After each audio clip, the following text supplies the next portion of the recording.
Hello. I'd like to call the meeting to order. And before we move on to the first item, I would like to just up front acknowledge that we understand that there are specific rules that were adopted, and I, for one, apologize because I'm not familiar with the rules, and maybe some of the new members aren't familiar with the rules either, so we're not intending to not follow those rules. I think they should be followed, so I do want to apologize up front. I'll make sure when my successor is up here that he fully understands all the rules and what's envisioned. But having said that, there is an item that is not on the agenda that many of you may expect to have been on the agenda, so just want to acknowledge that up front. And the other thing I'd like to do before we get started is Senator Fuller's here, and we'd like to acknowledge all the work and hard work that she had for the committee, and we want to present her with a resolution. Thank you.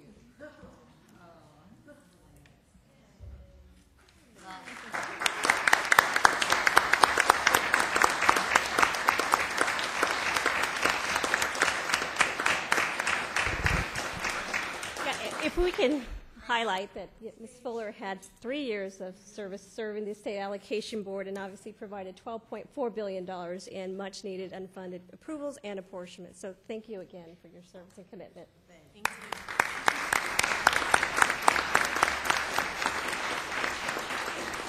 like to say that I truly enjoyed the experience and I appreciated all the staff who helped us because there are a lot of complex issues and we really appreciated the support. Thank you. Thank you.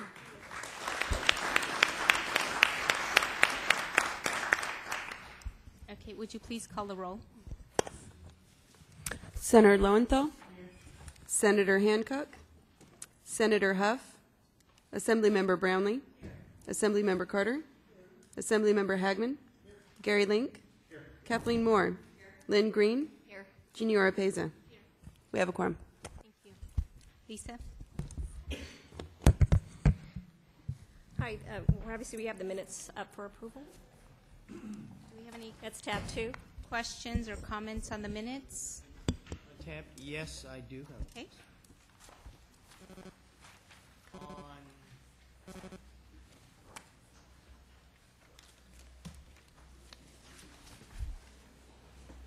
page 11, on the page 11, the reports. Let me just see what I have.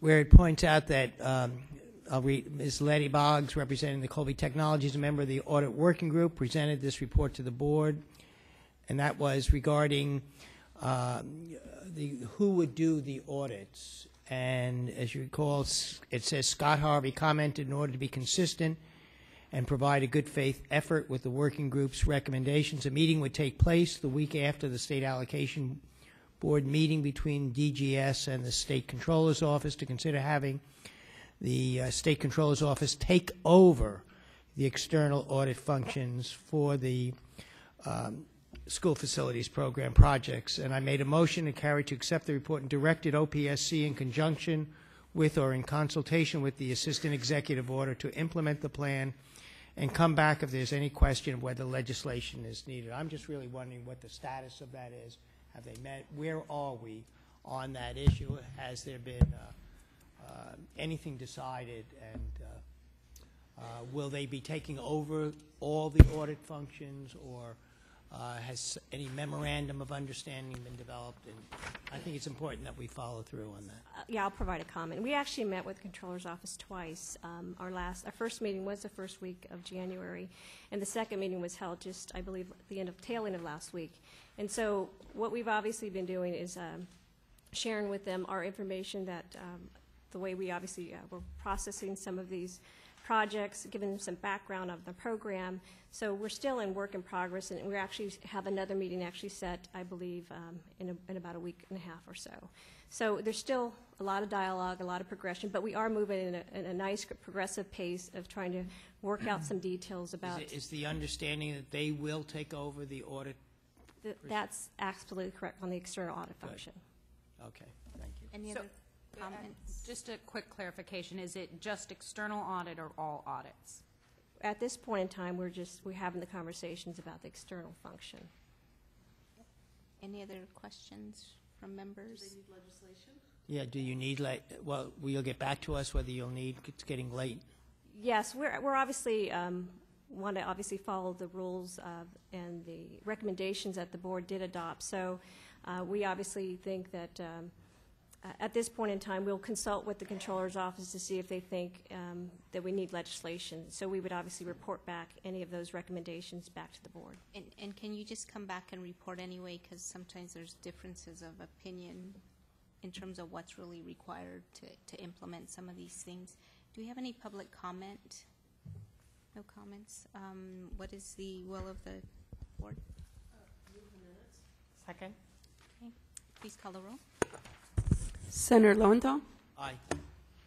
Assemblymember Brownlee? Assemblymember Carter? Assemblymember Hagman? Gary Link? Kathleen Moore? Aye. Lynn Green? Aye. Jeannie Oropesa? Aye. And I can leave it open until we get more members. Okay. Item tab 3, Executive Officer Yes, Statement. we actually have some great news to share with the board with respect to our last priorities of funding that we actually provided $1.4 billion in apportionments in December, which really accounted for 442 projects. What's really not reflected in any of our financial reports is really the significant progress we made over the last few weeks in putting money out in the street. What's really reflected in this board book is about $89 million specifically related to priorities of funding that actually we'll cover in a report later in the board book. But I wanted to highlight is we actually received 238 projects that actually came in for those funds, and that represents 52% of those projects. So that's great news, and that's $800 million a part of the $1.4 billion that was requested. And as of Monday, we processed $400 million to date. So there are obviously going to be a huge spike in the reports that we're going to be providing as far as the success in this program is moving forward, and we will be reflecting that their cash is moving with respect to this pot of money.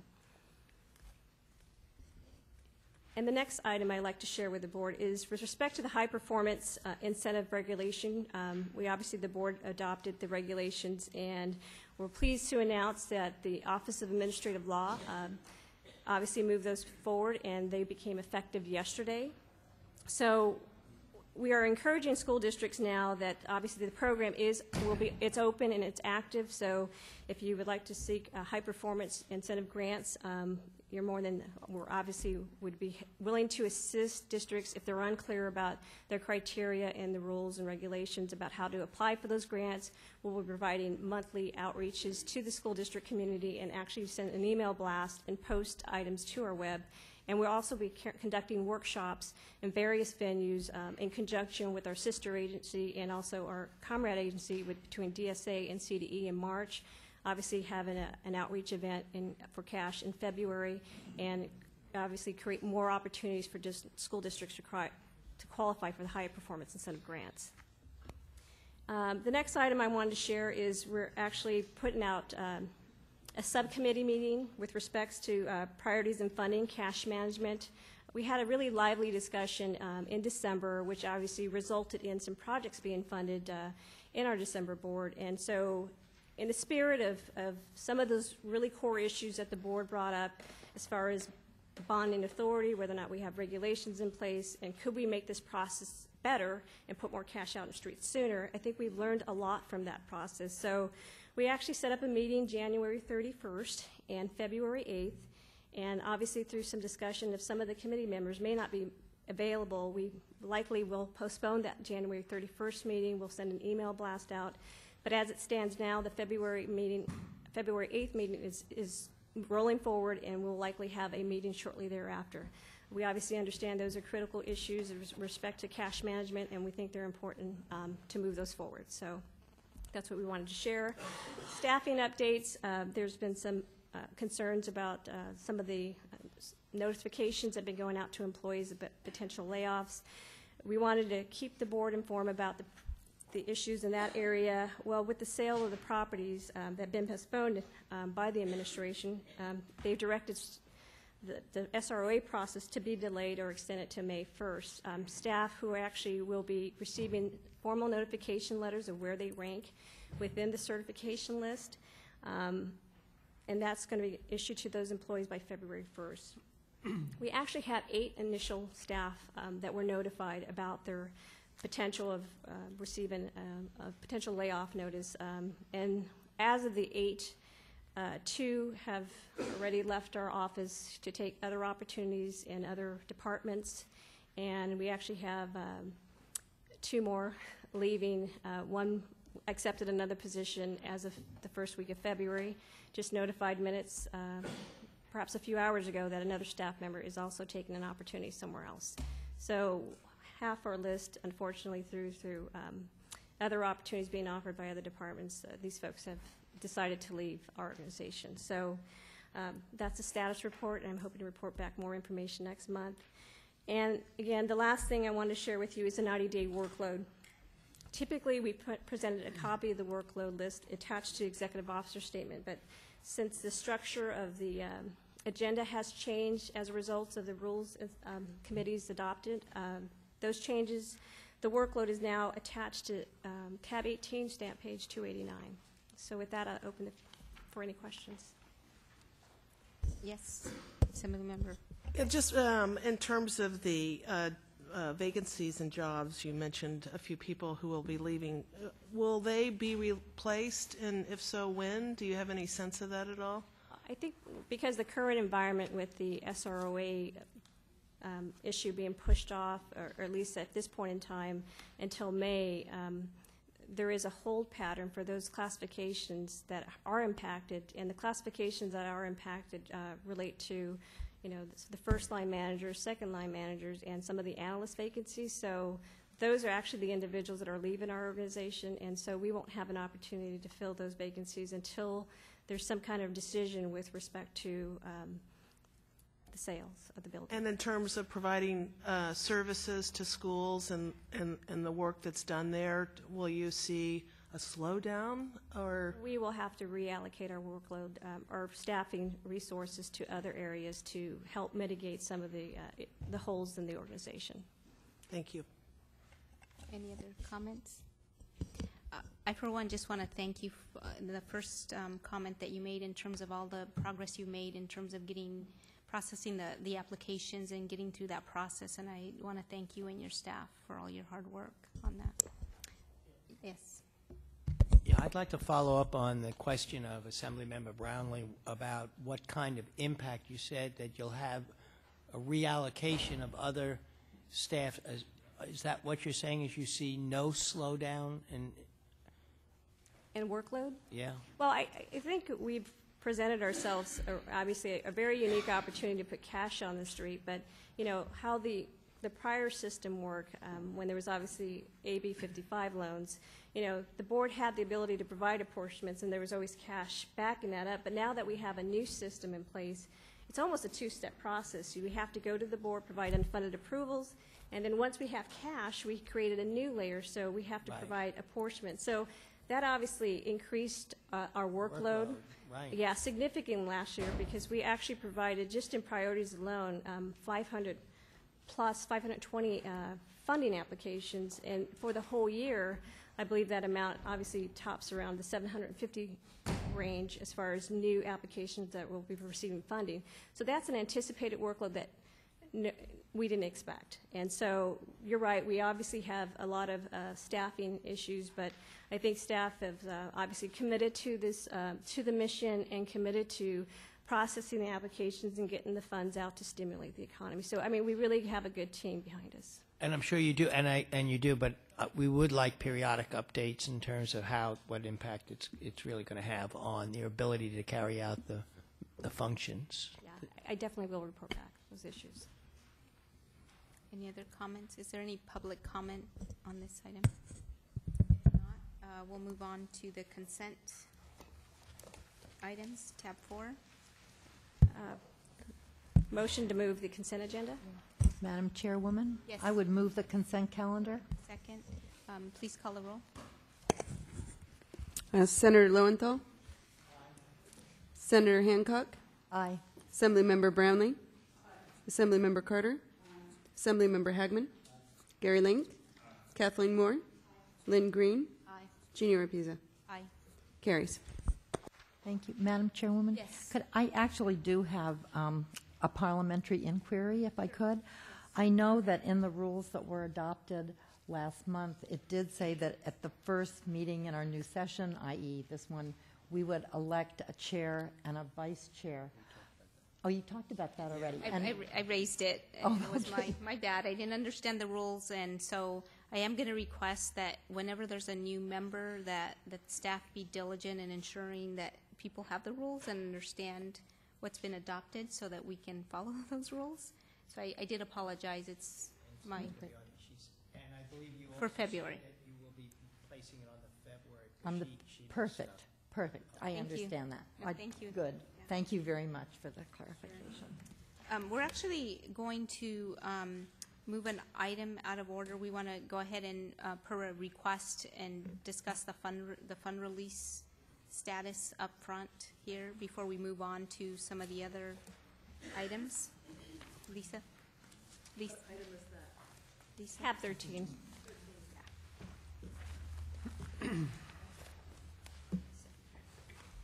Obviously, in following the rules, I think staff obviously tucked the financial reports under the reports section, but I think there's been comments provided over the briefings, and I think staff is obviously open to moving those reports back up to how we normally present them. Because obviously the fund balances and knowing what the authority is obviously very important to everybody. So with that, if I can get your attention to page, tab 13, page 270, what we wanted to highlight is the purpose of the report for, I know for some new members, is basically we wanted to share through all the various propositions or bond sales since we hit the fiscal crisis. You know, it's been obviously incumbent on staff to try to share with the board what's the balances we've been liquidating in each of the various bond sales. So in March 2009, we were actually had a great opportunity where the treasurers post the fiscal crisis was successful enough to sell $528 million in bond proceeds. We actually don't reflect any activity this month with respect to December 31st, 2010, and there still is a minor amount that's still sitting there for the bond balance there. And that, again, the purpose, what we released so far in that category is about 99%. In the middle category is April 2009. The treasurers obviously were successful and sold $1.4 billion in bond proceeds. And we actually liquidated $8.9 million last month, and so the proceed balance is 93%. And again, this obviously speaks to there's still a bond balance. This account's still been active for quite some time, and some of these apportionments that were provided, the cash associated with this, are going back to the 18-month timelines. The lower category is October 2009 and November 2009. We actually liquidated $10.7 million, and we still have a proceed balance of $230.5 million, and about 55% of those proceeds have been released. And if we can turn to page 271, the top portion of the item is December 2009. We actually had some residual small amounts that were provided for the program in the area of $111 million, and there was nothing liquidated in this category this month. And we still have 75% of the proceeds available And in March 2010, this program received a significant bond sale, which resulted in $1.3 billion provided for this program, and we have liquidated 0.4 this month, and we still have $311.6 million available and liquidated 77% of those bond proceeds.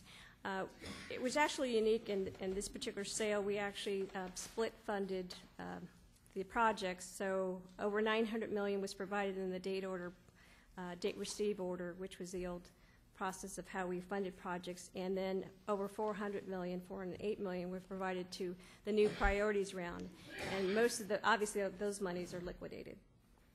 The last column there is to highlight the November bond sale.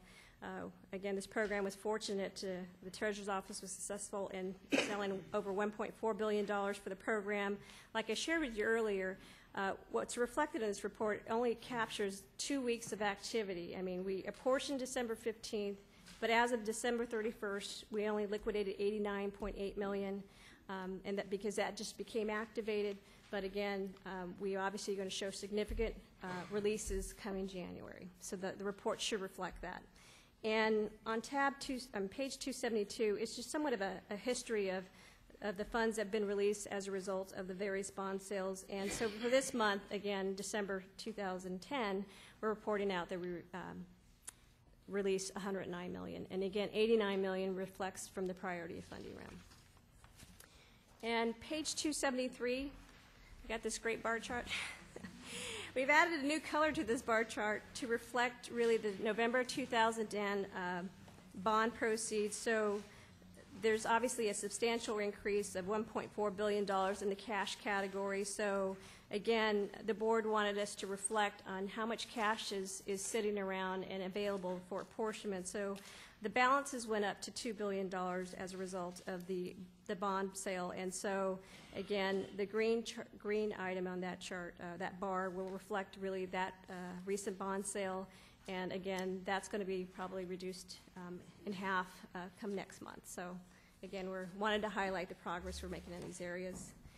With that, any questions? Yes.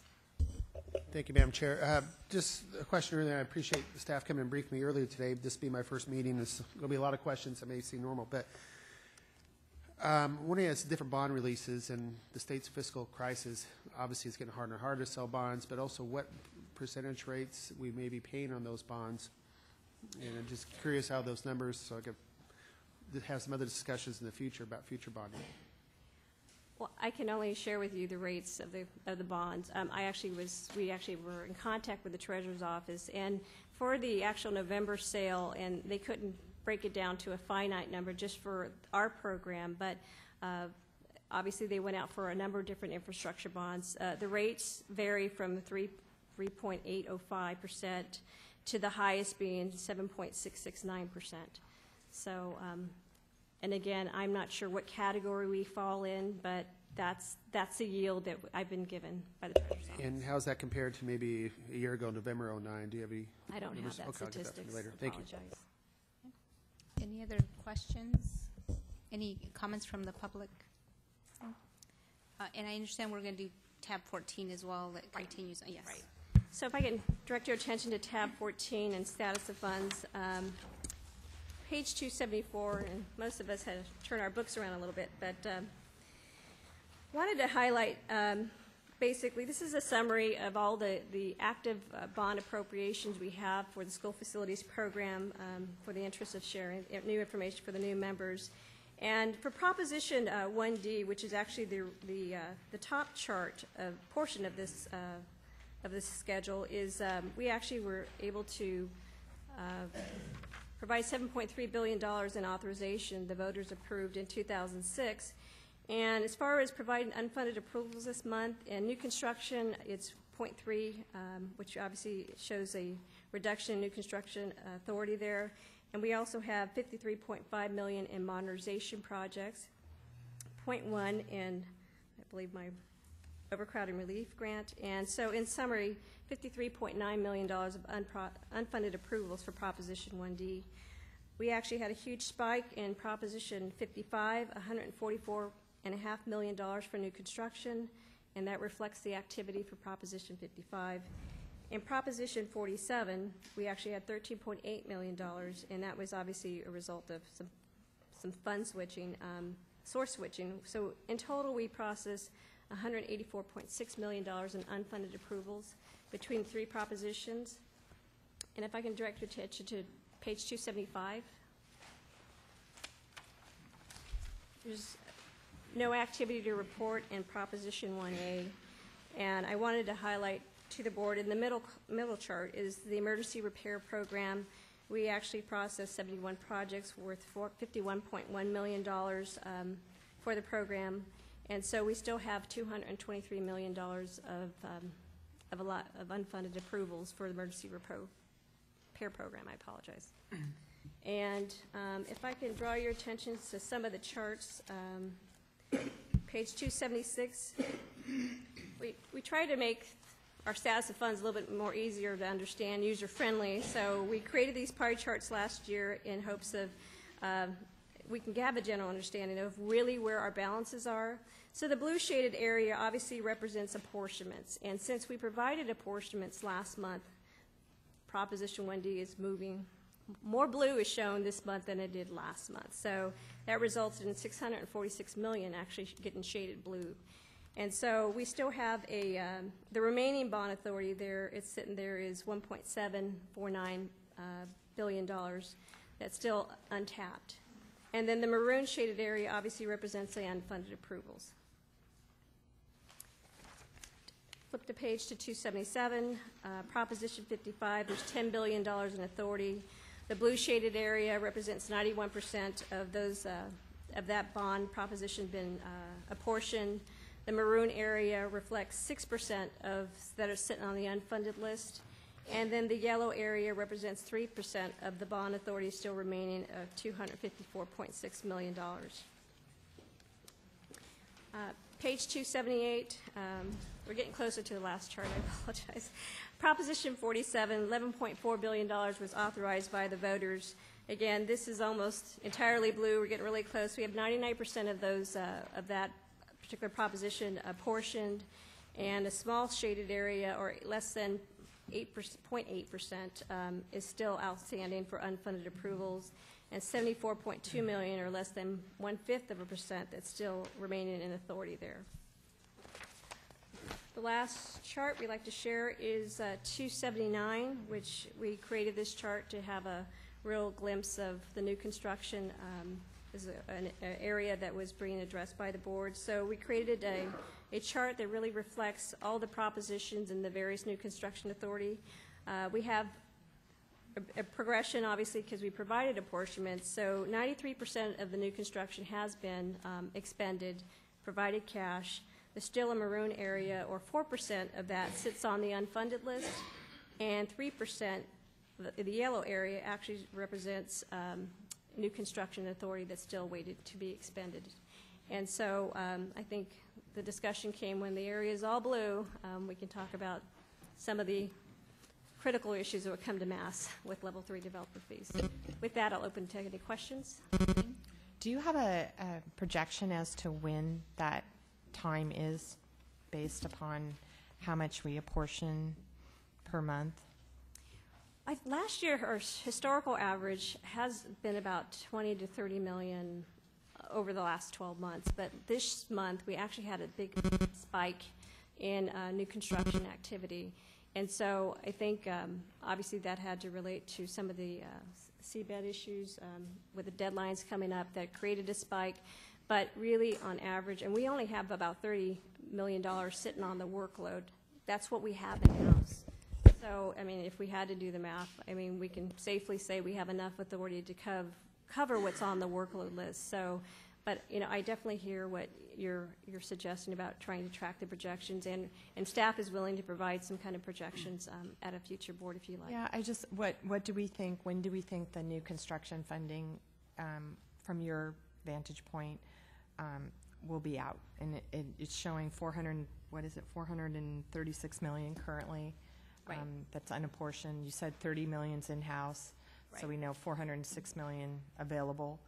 And what based on what you've seen in the past, I'd be interested to see maybe at the next board meeting when you think Some we might be out of projections. new construction funding. Yeah, we can definitely provide the board a report on some projections. Great, thanks. Any other questions? Okay, then we'll move back to tab 6.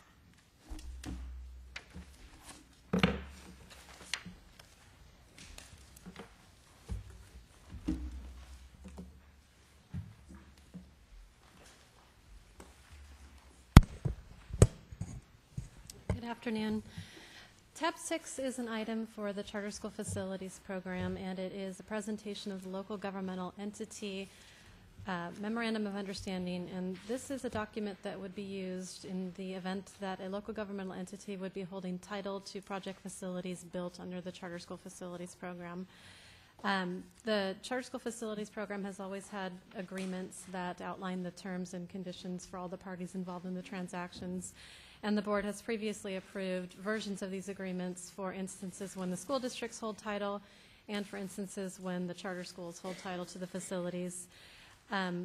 This is one of the last stages in the implementation of Senate Bill 592, which did allow charter schools and local governmental entities to hold titles. So this document has been approved by the California School Finance Authority.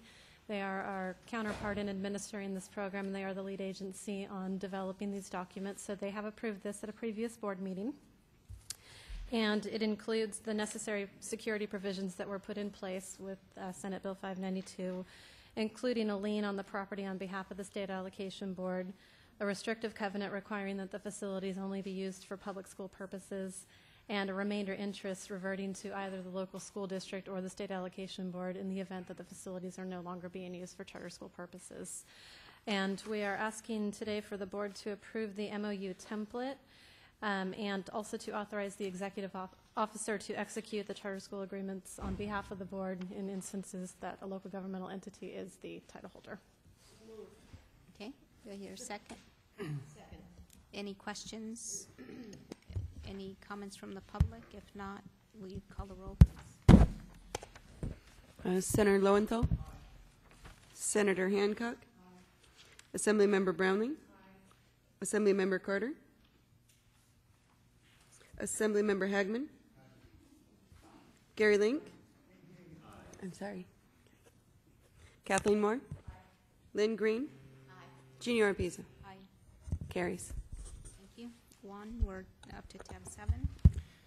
Tab 7, beginning on page 224, is an item to adjust the per pupil grant amounts that the board uses to allocate state bond funds. The board is required by statute to annually adjust the per pupil grant amounts to reflect the construction cost changes as set forth in the statewide cost index for Class B construction. We've included a couple of options for the board. Historically speaking, the board, since the inception of the SFP, has used Marshall and Swift, either the 8 California cities or 10 western states, to adopt the construction cost index. In fact, the board, the last 2 years, used the 8 California cities. We've also included as an option, besides the 8 California cities, the Lee-Saylor index, which was an index that was brought up at the discussions at the beginning of last year as potentially an index to be used for this purpose. On page 226, as attachment A, we do have a chart. Just to give you an example, these are the grant amounts that we use to calculate total project cost, and we have the resulting grant amounts should the board adopt Marshall and Swift 8 California cities. Also, in page 229, attachment B, this highlights the differences between the 3 indices. The first one at the top of the chart is for Marshall and Swift 8 California cities. Should the board adopt this index, this would result in a 4.28% grant increase. The Lee-Saylor index would result in a 1.14% index increase, and the Marshall and Swift 10 western states would result in a 3.06 increase to the base grants. Staff is recommending that the board adopt the Marshall and Swift 8 California cities, as we believe that it's the one that most accurately reflects the conditions for building schools in California. we are, again, we're recommending that the board adopt this and make the necessary changes to the grant amounts for 2011 school facility program grants. With that, I'll be happy to answer any questions. Assemblymember Hagman. Thank you again, Madam Chair. Initially, when I first looked at this, it's like, well, you have one index that has 20 California cities, one has 8 California cities, and they're quite a bit different. 4 times the amount on one versus the other, and naturally, with all the state problems we have with budgets, I'm looking at toward the least one. But if I understand correctly, this board has used the first 8 California city index consistently over the last few years, and I guess for that question, then I would go back for consistency's sake. That's also the one that went down the most last year as well, right? So probably would go up as much this year based on the different trends. So I feel a little more comfortable with staff recommendation at first, but sometimes those contexts for us new members maybe need to be laid out a little bit more. So that's only my comments on that. Thank you. Any other comments or questions? Okay. Second. Any public comment before we take roll? Okay. Senator Lowenthal. Senator Hancock. Assemblymember Brownlee. Assemblymember Carter. Assemblymember Hagman. Gary Link. Kathleen Moore. Lynn Green. Jeannie Oropeza. Oh, motion carries. Juan, tab 8. Thank you. Tab 8, now that the board has adopted the CCI, tab 8 discusses a couple of policy questions in terms of how does this new grant adjustment for 2011 projects affect other projects that are currently on the unfunded list. The first issue is right now we have projects that were approved based on 2010 grant amounts. And as Assemblymember Hagman just mentioned, at that point we did have a decrease in the adjustments, and the board wanted to have flexibility to come back and reevaluate those projects come 2011 grant adjustments. So the issue before the board is whether the board wants to amend the total project cost for the projects that, again, use 2010 grant amounts and give them 2011 grant amounts, which would be a 4.28% increase, or if the board wants to leave those projects with the 2010 grant amounts as they are currently on the unfunded list. If the board decides to grant or amend the projects and increase them for the 2011 grant amounts, that would put an additional pressure on the bonding authority of at least roughly $40 million, as we currently have about $1 billion on the unfunded list. And if you just do the simple math, 4.2% increase would be about $40 million. That would be, again, this is bond authority. That is the first issue. Can I ask a quick yes. question for some of us that are new here? So last year when the projects on the unfunded list were approved, they received a negative adjustment? That's correct.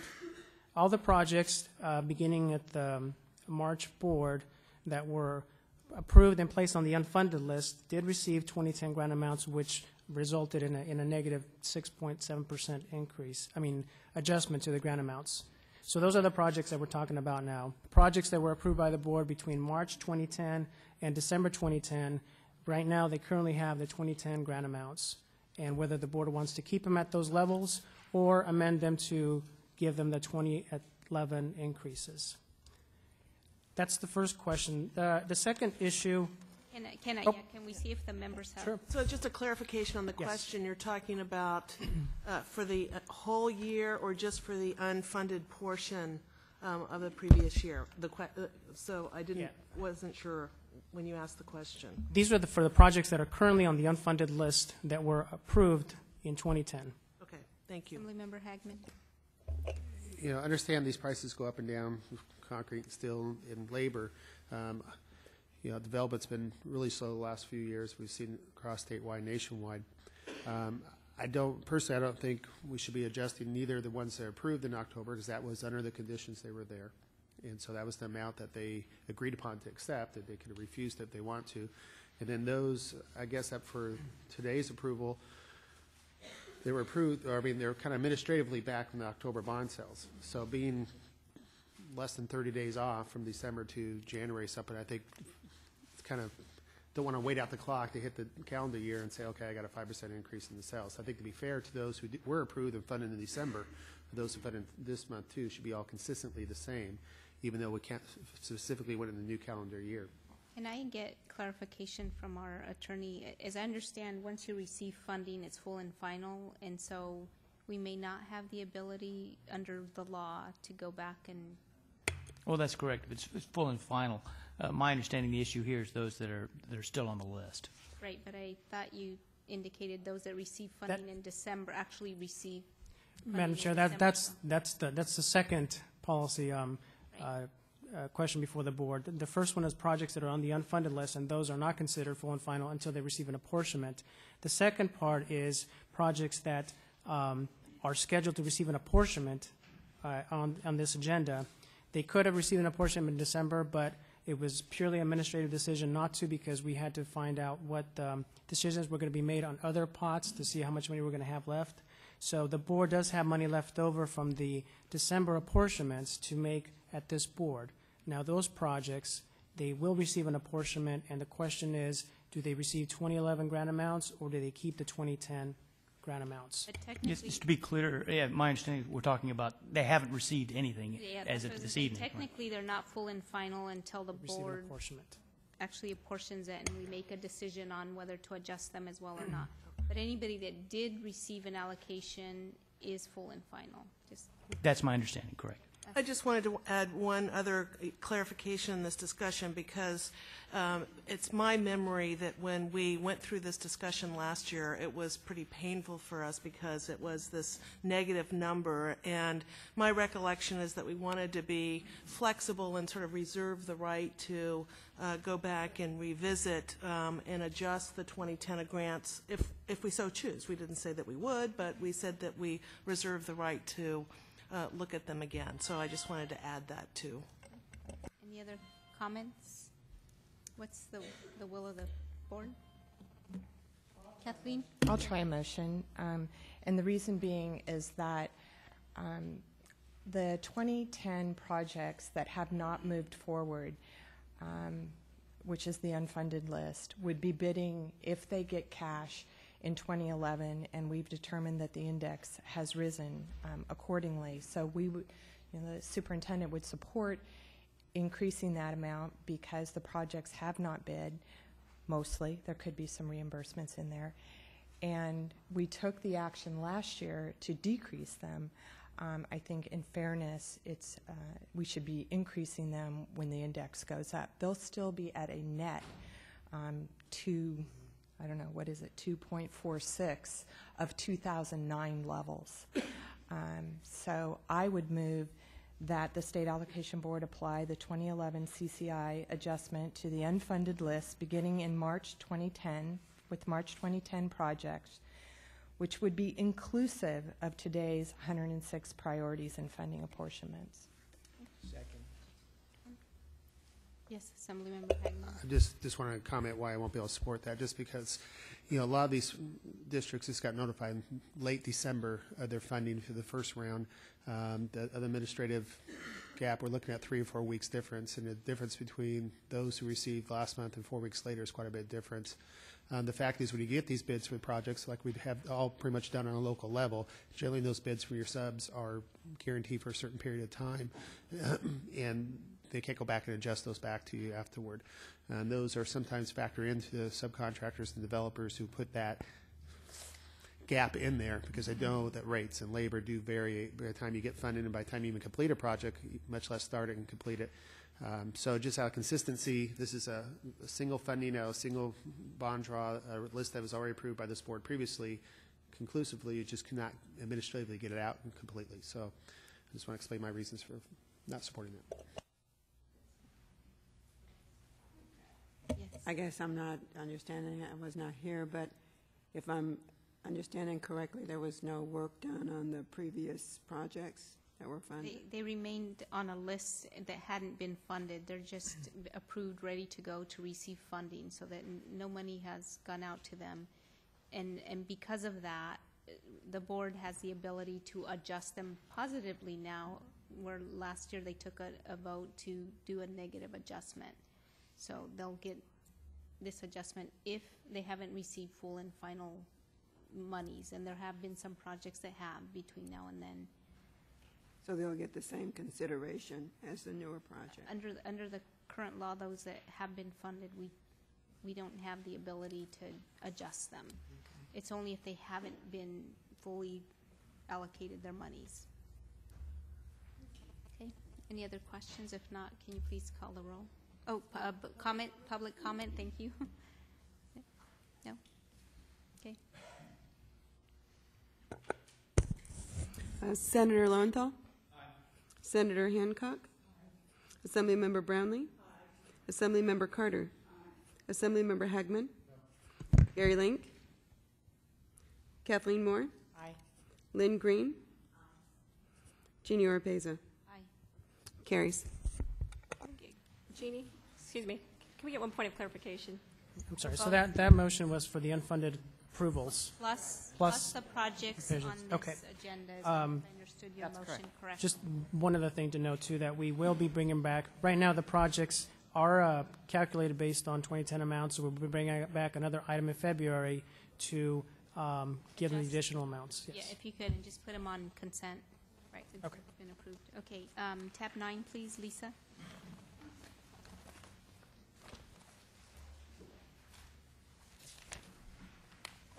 Can I direct your attention to page 237? Again, we highlighted some great outcomes in December. We were able to provide, the treasurer had a successful sale in November, and actually the board was provided over $1.4 billion in cash as a result of the bond sale. And at that time, staff had reconciled all the cash that we had available. And at that point, we actually had $1.737 billion available to provide apportionments. And with that, the board actually did take action on $1.4 billion. And so the question came back is, because there was too many moving parts with the board making some recommendations and potential decisions, we thought it'd probably be best to bring back whatever residual cash as a result of the board recommendations and action, bring back to the board some additional funding opportunities for those projects who, again, that are competing in priorities, and be able to have the ability to provide additional apportionments to that next group of projects. So we left it open to bring this item back to the board. We wanted to highlight that in our cash reconciliation, we had over close to $300 million available for this next apportionment funding round. And as a result of the board's action, there were several actions that were taken, and if I can draw your attention to page 238, the board provided an approval as a result of an appeal of $2.6 million. And then also the board also provided some recommendations with respect to the critically overcrowded schools and environmental hardships to provide them a set-aside of $58.9 million. In addition, there was also, the board recommended to provide some additional cash to the charter school program, plus create another $50 million for a lottery. And so there's definitely a set-aside there for another amount there, and there was actually some movement in some of the funding shells. Staff actually posted some incorrect items, and we wanted to reconcile that as well. So what's available on the table for providing apportionments is $132.8 million that's available. And staff is recommending that $103.6 million for the projects listed in Attachment A be provided apportionments as a result. And also create a carve-out of $3.9 million, and now the board actually took action, and we kind of anticipated that action just in case as a keep a reserve of $3.9 million. So the remaining cash available is $25.3 million. What we're proposing here today is provide 26 projects cash, again, up to $103 million in apportionments. And I want to provide the board an explanation to why the changes came about. We actually initially posted that we were going to provide a $91 million in apportionments, and then going through this priority round, we actually had many requests. I think we had over 75% of those districts on the unfunded list actually competed for priorities. And so obviously with the tight turnaround time of less than 2 weeks to provide a substantial amount of work and providing the board some apportionments, we actually had a district that actually competed in the priority round and then actually notified us before we provided apportionments that they actually don't have the local cash to compete, and they wanted to pull out of the priority round. And unfortunately, we missed the communication about, to some extent, we did acknowledge that some of the projects were already pulled, and then it was noted in February that we were going to provide a funding for that particular project, and then the district again notified us. We actually removed that project from the list, and then there was actually some projects that were apportioned in December that we'll be bringing back to the board, and so there's going to be some residual cash coming back to the program as a result of the apportionments we provided in December. That equates to a little bit over $12 million. Because of the miscommunication, obviously staff will be bringing back an item acknowledging that this error on our part, and obviously not interested in damaging the district. We would put them back where they were originally in line, and again provide additional $12 million potentially in apportionment to the board next month. So I wanted to give a brief explanation of why the numbers changed. Again, just realizing that we have $25.3 million left in different propositions at the various bond source. Our goal is to go as far down as the list as we possibly can within each bond source, but obviously you hit a wall because sometimes there's larger projects in certain other segments of the bonds that we can't necessarily get to the next person in line.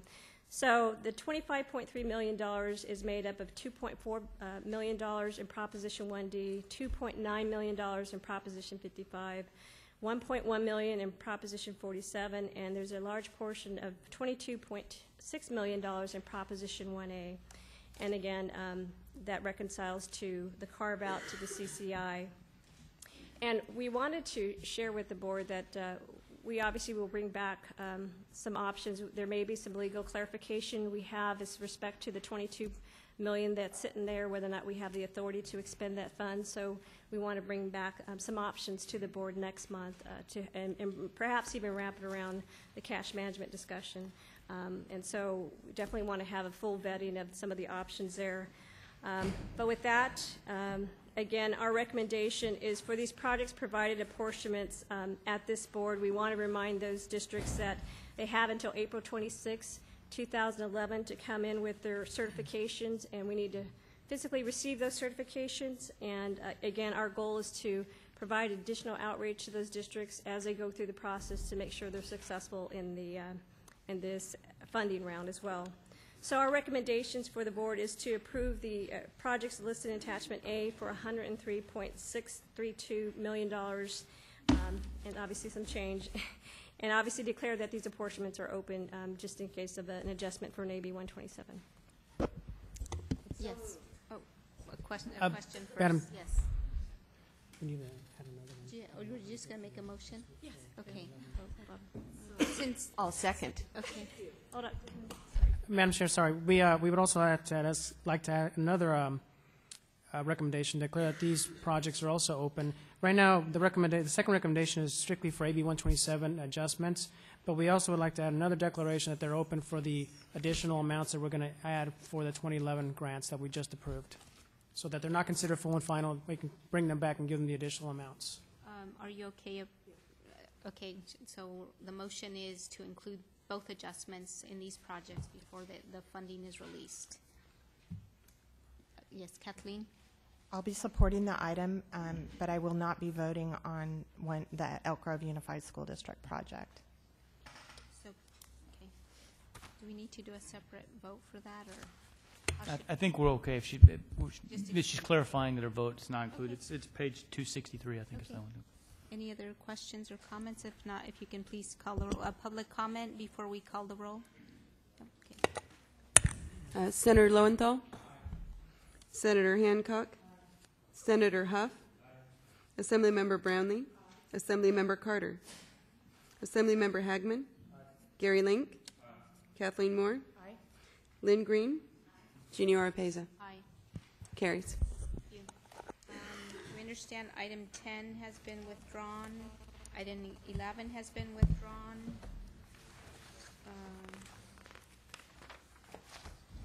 So, and there's nothing behind item 12, so I'm assuming we can go to tab 15? Yes, yes. Tab 15, beginning on page 280, is a report. As we were mentioning earlier at the March 2010 board meeting, we had a discussion about various CCIs. The board did direct staff to go back to the implementation committee meeting and discuss the various construction cost indices that are available. Staff did present a total of 5 construction cost indices published by Marshall and Swift, Lee Saylor Index, and the Engineering News Record. All of these are included for your reference in stamp page 283. And what staff did is we went through and we took a look, along with the committee and the stakeholders, at the various information that's used for each firm. There's various cities that are used to collect information. There's different materials that are used. And then there's various information that's used in terms of labor and wage rates. Staff presented, and actually we also invited members from all 3 firms. We did have representatives from Marshall and Swift attend the implementation committee meeting, as well as Lee Saylor. However, we didn't get anybody from the Engineering News Record. They did give us a document that would give us information in terms of how they calculate their CCI, what's included and what is not. Through the discussions at the implementation committee, there was a couple of things that came up in terms of general areas of concern. One is the definition of statewide index. Another is a possibility for having a customized index. The other is the incorporation of prevailing wage rates in these indices, and whether the CCI adjustment should be made more than once per year. The committee did address certain concerns in terms of having a customized index and what that would look like. Again, I think the main emphasis here was that the index should reflect what's going on in terms of schools that are being built in California. We did discuss the possibility of having Marshall and Swift and Lee Saylor provide a customized index, but at the end of the day, the majority of the implementation committee members did agree that a customized index would not be feasible at this time. There was also discussion in terms of whether these indices provided prevailing wage, and we did review and we did confirm from both Marshall and Swift and Lee Saylor that they do include prevailing wage in the way that they determine their numbers. The majority of the committee members did agree that the CCI for Marshall and Swift and Lee Saylor Index would be the 2 that would be most appropriate for the board to use. And we also looked into whether the board can make more than one adjustment per year. We took a look at the statute, we did consult with legal counsel, and staff determined, legal counsel opined that the board can only make one adjustment annually to mean only once per a 12-month period. Based on all the information, staff concluded that the Marshall and Swift 8 California cities is the index that most accurately reflects school construction in California. We have it's our understanding that the information the LSI uses is based upon 20 U.S. cities, which may not reflect the trends that are going in California. So this information is provided to the board. The board could select to use one of the indices for a number of period of years to provide consistency to the annual adjustment. That could be done through a policy decision or legislative changes. But at this point, this is just a report to give the board some information of what was discussed at the implementation committee, and we recommend that the board acknowledge this report. I'd be happy to answer any questions. Any questions? Yes, Senator. I wasn't quite sure about the answer about prevailing wage. One, you said some of their numbers might reflect that, but since prevailing wage is required in California, why wouldn't we want to make sure that it was always included, and that if we do the 8 California cities, we look at prevailing wage? Otherwise, school districts aren't going to be able to have enough money to meet their obligations. We did ask that specific question to Marshall and Swift and LSI, and according to both of those firms, they do. In fact, we have the information from Marshall and Swift was that our indices, standard and custom, are based only on prevailing wages in California. So we did confirm that they do use it for their information. So it's another reason why the 8 California cities might be the best one for us to use. Thank you. I would move that we accept the report. Acknowledge the report. Okay. We don't have to vote on that, right? It's just reporting. Okay. Before we move forward, if we could go back now that we have all our members here, we left open the minutes. We didn't have enough votes to approve it. How many do we need votes? We need one more to get them approved, yeah. Okay. Yes. Senator Hancock and Senator Huff. Carries. Can you have me abstain since you don't need me? I voted out of courtesy, but I wasn't here, so. Okay. So I'll note that. Okay, tab 16, please.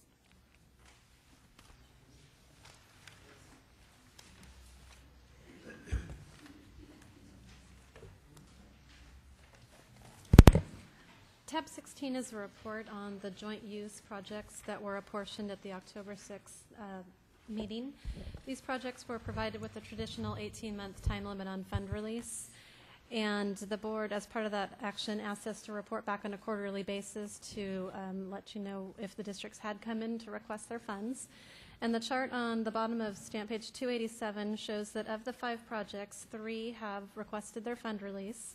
For the 2 remaining projects, we have contacted the school districts, and they've indicated that those fund releases should be coming to OPSC in late February or early March. So they are moving faster than the 18-month time limit, which is good news. Any questions? No questions? We're just acknowledging. Okay. Thank you, Barbara. Tab 18? 17. Lisa, 17. So if I can direct your attention to page 288. This is actually the second year we've actually provided the boards a summary of 2010's activity, and just to basically highlight, I think there's a question that was posed back in 2009 as far as, how many appeals are actually processed through this board, and actually how many items do we actually provide through the consent agenda. And so for 2010, we wanted to share the activity as noted in the middle of the page. We actually provided over 1,000 items in the consent agenda that had physical impact, and out of that over 1,000 projects that we presented, 1,014 to be exact, over $3 billion represented either an unfunded approval or apportionment. And so, and how does that relate to some of the appeals items that are presented? There were only 2 funding appeals that were brought forward to the board that actually resulted in $2.9 million in additional cash for some of these from these districts that provided these appeals. And so I guess in relationship to what we do, I know our snap really quick, less than a 3-second drill to go through the consent agenda, but that's really the basic premise of our workload is through the consent agenda. And so we wanted to highlight to the board that it's less than 0.1% or less than 0.1% that actually your items are brought forward to the board that are appeals exactly. So with that, I'll open up to any questions. Yes, Assembly Member.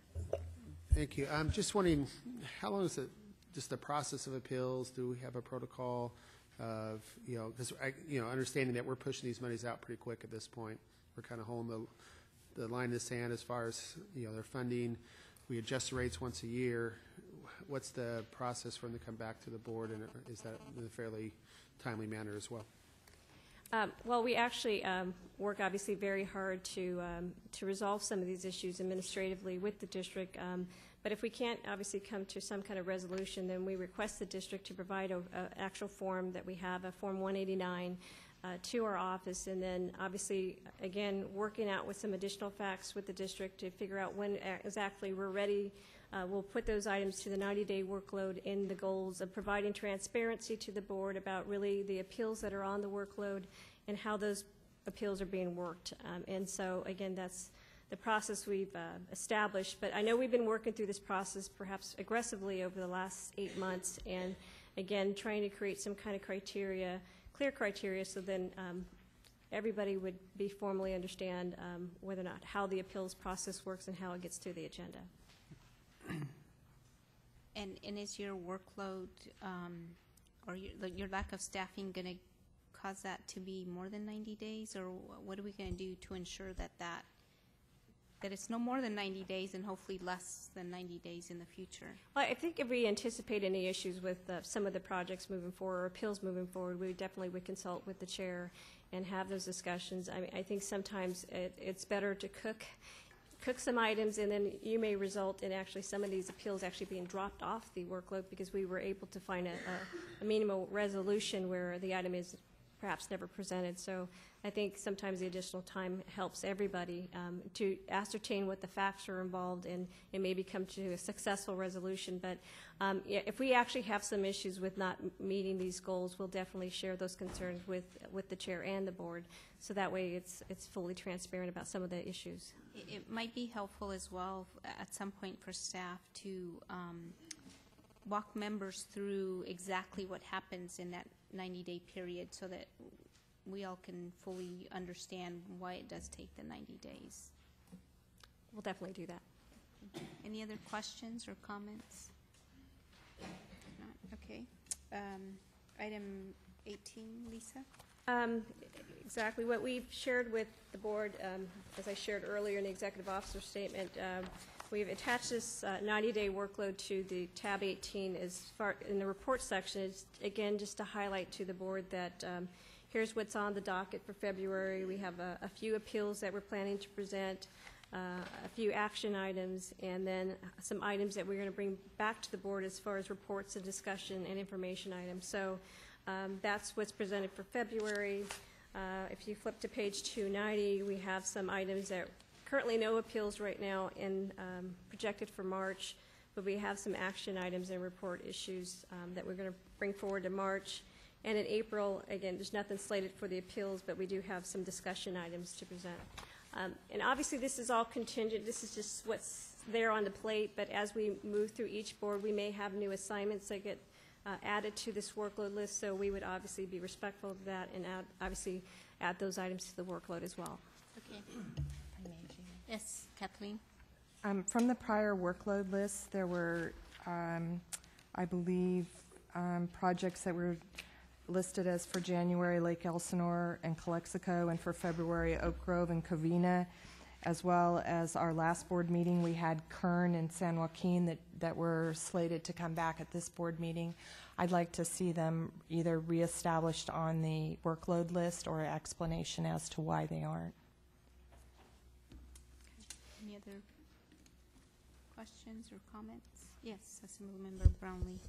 Just looking on page 291A, there, in terms of estimating the dates for appeals, why the first one there that was received on 5/29/09 and just recently scheduled, is there, and the others seem to be much more on a timely basis in terms of scheduling appeals. We're still going through that transition of getting to the 90-day. Those are the older ones that we have, obviously, that we're working to clear up. But we're still getting to that 90-day, cleaning up the old items. Obviously, those are the older ones. But the newer ones, we're starting to get a new fast-track approach. But we hope to clean those up, present them to the board here in the near future. Thank you. But you are working with LA in this case? We have them, yes. To make sure, okay. Tab 19.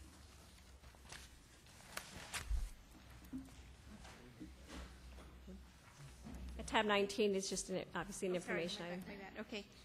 There's a Richard Gonzalez that wants to comment on, or to public comment on items that are not on the agenda.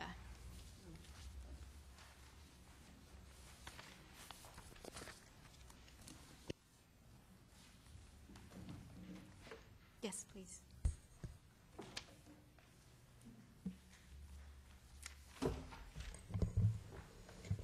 Thank you, Madam Chair and board members. I want to open up by saying that, I'm sorry, my name is Richard Gonzalez of Richard Gonzalez and Associates. And I'd like to open up by saying that I've seen over the last few months some superior work on the part of the staff in reducing the time frame in which applications are turned over from the date they've been delivered to the OPSC folks to the time you have an opportunity to approve them, be it unfunded or with funding.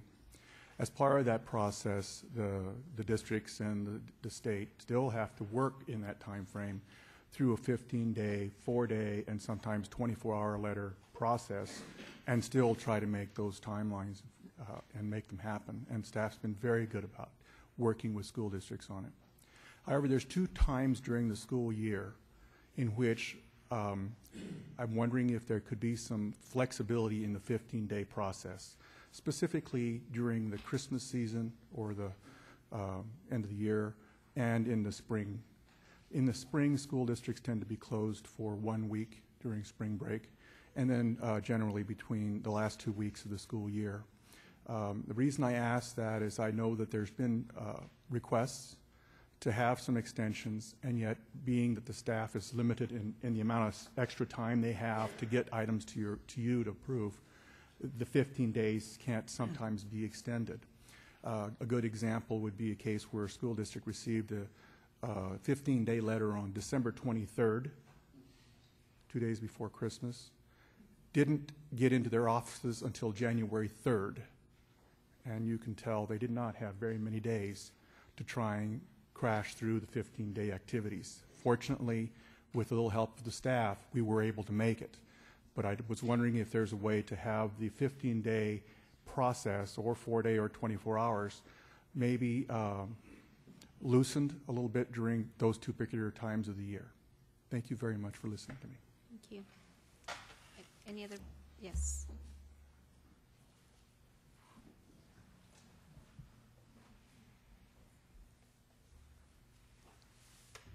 Madam Chair, members, Tom Duffy for the Coalition for Adequate School Housing. The topic I wanted to address with you is the project information worksheet that is part of a regulation the board adopted about 3 years ago to collect information to inform the discussion that the board would have about increasing the pupil grants beyond the CCI that you've talked about today.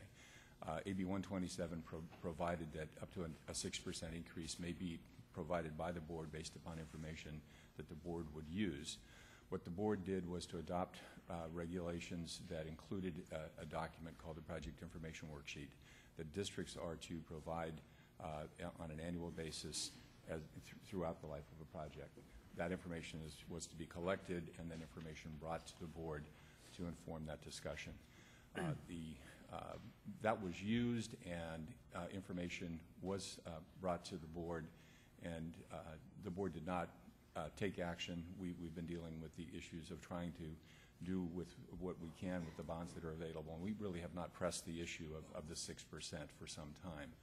But you had a discussion tonight about staff workload and about the diminishment of staff, hearing that 4 members of OPSC have left, and recognizing what's happening in school districts today. Our conclusion is, and we did address the board about 3 months ago about this matter. We believe that the Project Information Worksheet really isn't a vital document. It's not being used currently to bring information to you. Normally it would be January that the board would consider that 6% increase. It was discussed last year, and the last time that you actually made the increase, and the only time that you have was in 2008. So our request would be that you would bring the item back, your staff would bring back the item that is the regulation about the use of the Project Information Worksheet and its requirement, and that you consider taking action to basically dispense with that, because that information is not being used at this time. I believe that would relieve staff workload, and it would certainly relieve workload at the school district level, where districts frequently hire consultants to develop that information because there's a lot of detail there. And I'd be pleased to answer any questions you have, of course, and talk to you and talk to your staff individually about this. If that could be done next month, at least for a discussion, we'd be pleased. I, for one, will request that you meet with my predecessor on that, because I know there's been some issues that were raised about when this was adopted, whether or not it was for that 2-year window or not. And so there's issues that need to be discussed before it comes back, I think. And if there was a narrow window and it's not needed any longer, if that's what was your thought or someone else's thought, then we'd be pleased to discuss It just needs to be raised, is all. Thank you very much. Thank you. There's one further comment. Your predecessor, Ms. Bryant, had said to me a number of times her goal was to conclude an allocation board meeting within an hour. She was never able to do that, but you've come close. Okay. Any other comments? Yes. Yeah.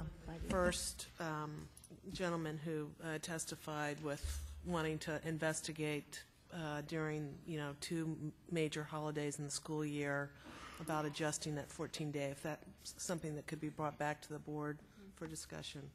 And I think it may be, rather than changing the 15-day, just request staff that they not send the notice during that time frame. That's a good point, and then too. it just takes care of the issue.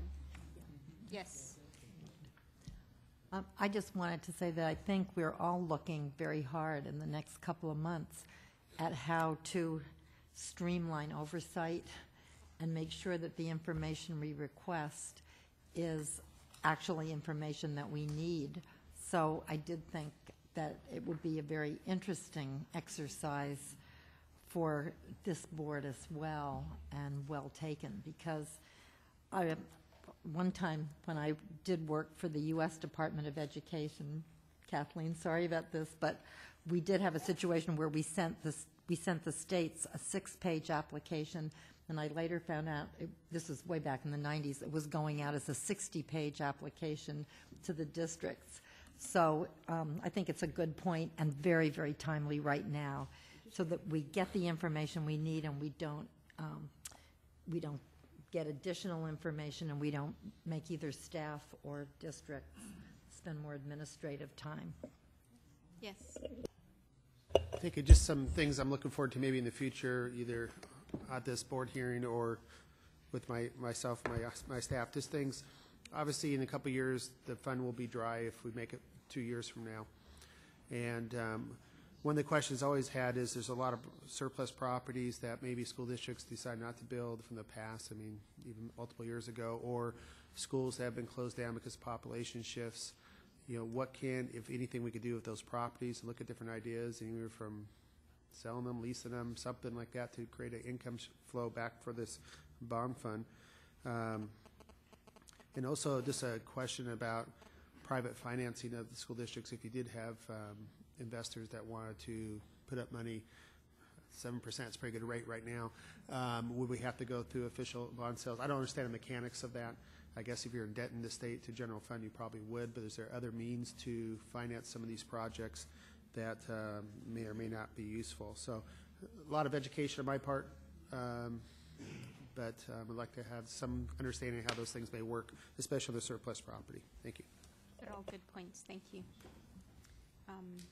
Without objection, then, we'll adjourn our meeting. Thank you. Did we keep the roll open for those other items? We can. It's called. Yeah. Assemblymember Hancock, did you miss any other votes that you wanted to be added on to?